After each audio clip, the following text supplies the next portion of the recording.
I don't have the answer specific about children, but I do have the answer about civilians versus combat. But you're aware that it is reported that over 20,000 children have now been killed. You're aware As I of that, said, right? this has not been backed up with facts, and I cannot approve this number. Right, but you know how many terrorists you've killed? Yes, this is the last data we received from the IDF. Okay, so you're only getting the data about the terrorists, not the civilians. I think a proper army should know that he's doing a fair war by working according to the international humanitarian law. Right. And this is what the IDF is doing. And if you would have known how much the legal advisor are working hard whenever we're going to any military...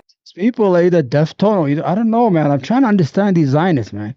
Your prime minister is wanted by the international. He has a warrant for his arrest for war crimes by the international community, the international court justice.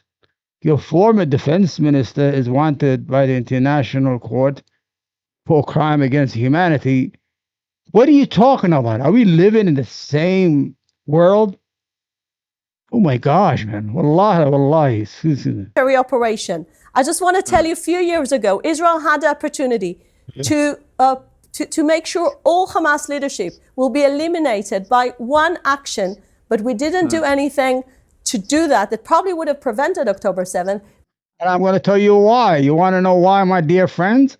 The reason they did not kill Hamas at that time is because Netanyahu and the Likud government saw Hamas as an indirect ally against the Palestinian Authority in Ramallah. That's why they kept asking international donors to give them money, and the Israeli government would take that money in suitcases, and deliver it to Hamas. That's why they didn't kill them. These people have not even an ounce of truthness or honesty in their blood. It is mind-boggling that they lie and lie. They're gonna think they're gonna lie and lie. You are living in the days of the iPhone. You cannot lie no more. Nobody watches MSNBC, CNN, all your allies and all your friends over there. Because we knew too many civilians would have been involved. So Israel is very cautious when it acts. Israel doesn't target civilians. And in the end of the day, you need to understand that this is our children's life here, our security and our defense. No Israeli wants to face another terror attack like the 7th of October. Your children's lives are clearly very important to you. I'm just curious why Palestinian children's lives aren't. It's not what I'm saying, but unfortunately, Hamas doesn't care about the children. Yes, Hamas is the one who's using them as human shield. And if you would have looked at the reality in Gaza, you would have said, this is a monstrous leadership that... You know what? They were blockaded from 2005. My American friends, my dear friends in America, I know you've been lied to by your media for the last 50, 60 years. All you have to do is Google now. Just Google what food were not allowed into Gaza from 2005.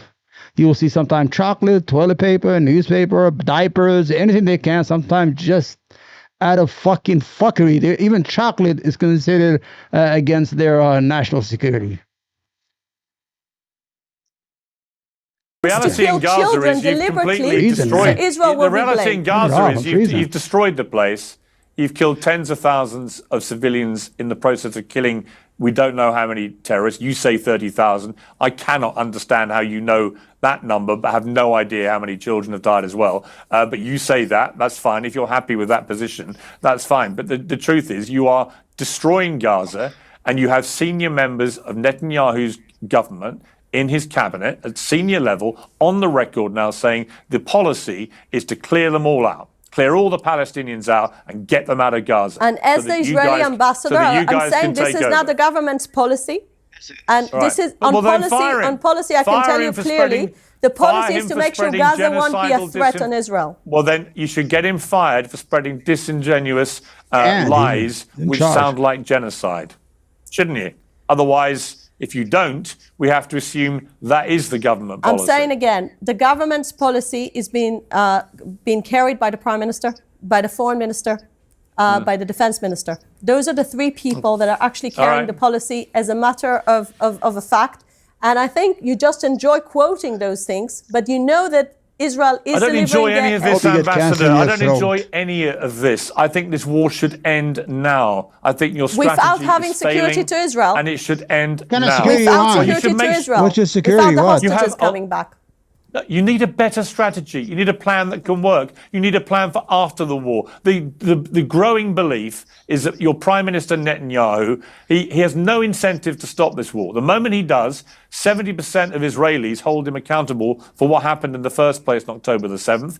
So he'll be out of his job. Then he's facing corruption charges. So he'll be in a courtroom where he may go to prison. Where's the incentive for that leader to bring this war to an end? There isn't one, which is why we've got where we've got to. That is the cold, hard reality of where we are. And that's why your own Prime Minister, that's why your own former Prime Ministers are turning on this strategy and this government and its policies. And you know it, and I know it. It's not. Don't worry about what I say. I'm just an angry journalist. You've got ex-prime ministers of Israel who say you're committing war crimes, and if you want to prove you're not, let the journalists in, and we can work it out for ourselves. Piers, let me just make a final comment, because you were saying a lot. So I want to say one thing. Israel doesn't like fighting. This is our sons, brothers, and husbands that are fighting this war. No one has an interest to lose his business and to fight for 600 days unless it's really existential threat. And Gaza has become existential threat because of what happened, because they're being backed up by Iran. And we're not going to let it repeat, even if we lose your sympathy.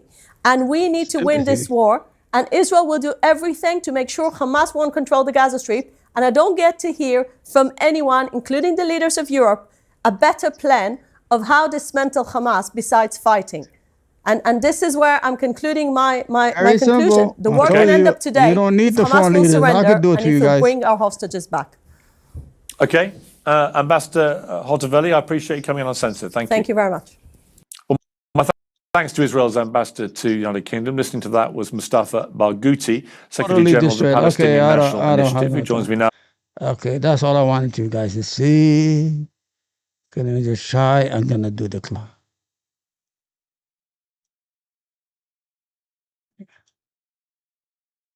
Hey, here I am. Okay, let me fix myself up here. I look getting lovely. You saw that? That was a crazy interview, man. You know, this is what Piers Morgan should have done 18 months ago. Instead of wasting that time, they have every right to defend themselves. What are you defending? What took you so long, my friend? What took you so long, my brother? Huh? You took a long time to get to the point of that these people came in. We knew that the normies like us, we knew what was going on before you knew it. Anyway, in closing, you saw the interview. They have the problem with the truth and human decency. The Zionists, like I told you in the beginning of my monologue, are a criminal entity that is a racist. What is it called? Ideology. It was once equated with racism in the United Nations. They had to reverse, the money. But what I'm trying to tell you at the end of the day, this week, a battalion or brigade was boasting that they destroyed 461 homes. They are walking in Gaza and destroying homes. You know what they do? This is the final solution for the Palestinians. Two things going to happen. If they can't get rid of them, they're going to create an environment like a Mad Max, where they're going to have gangs and things of that nature rule over the Palestinians and kill each other, and they have them locked up in one area. That's what they're going to do to them. I'll give you, for example, what they're doing. There's a three-pronged strategy by the Zionists to get rid of the Palestinians. The first one is to get rid of them from Gaza. The second one is to take as much land as they can from the West Bank, and they're doing it. They just burned every 2-3 weeks. They burn a whole village and chase the Palestinians out of their homes and take over. There's a more evil plan that's taking place. It's inside proper Israel by the Jewish Arabs or the Arab Jews. I mean, there's no such. The Israeli Arabs or the Palestinian Arabs from 1948. What they did is that crime is going crazy over there, like mafia-like crimes, killings every day. They introduced these gangs and these people into the Arab neighborhoods on purpose, and they got a handoff policy by the police department that's really supposed to protect the the people there. So they have these killings, the revenge killings. And the majority of these gangs are from the West Bank. These are mostly were informants for the Israeli government who got caught and they had to take them out. All of a sudden, they turned them against the Arab population inside Israel. They're trying to get them to migrate to outside the country because they have Israeli airports. They could go to any other country. Now, what's going to happen? When you do such a collective genocide against women, men, and children to this point, it's a debt. It's a generational debt that Israel will have to pay eventually, because you cannot forgive such behavior. No human beings should forgive such behavior or allow the state to exist after what Israel did. But we live in a different time where lobbyism and things of that nature are the rulers of the day. But what I'm going to tell you is that Israel is like a drowning man. You know, the Zionists, it said Zionism has failed the Jews in Israel, because Zionism, after 120 years since they started migrating to Palestine, they did not succeed in clearing out the Palestinians from their land. There are 7.3 million Jews, 7.3 Palestinians, 50-50 still. After the killing, the migration from Russia, after everything they have done, unbelievably, they still cannot get that majority. And the majority is always under danger of becoming a minority because they have more babies than the Israeli Jews have. Anyway, you saw what we saw. We saw when we have real journalists, when they talk to them and they press them on honesty and truth, then we could get someplace. If Piers Morgan had did this about 6-7 months ago, 8 months ago, he could have saved some lives. I don't know why he got brave to say this. Maybe because the former Israeli prime ministers are calling it a war crime. Israeli IDF, former IDF generals and soldiers are calling it a war crime. Israelis themselves are getting, not the population, believe it or not. 82% think everything is okay. I'm talking about leaders and former military leaders. They said it's a genocide. What we're doing, they're destroying the country.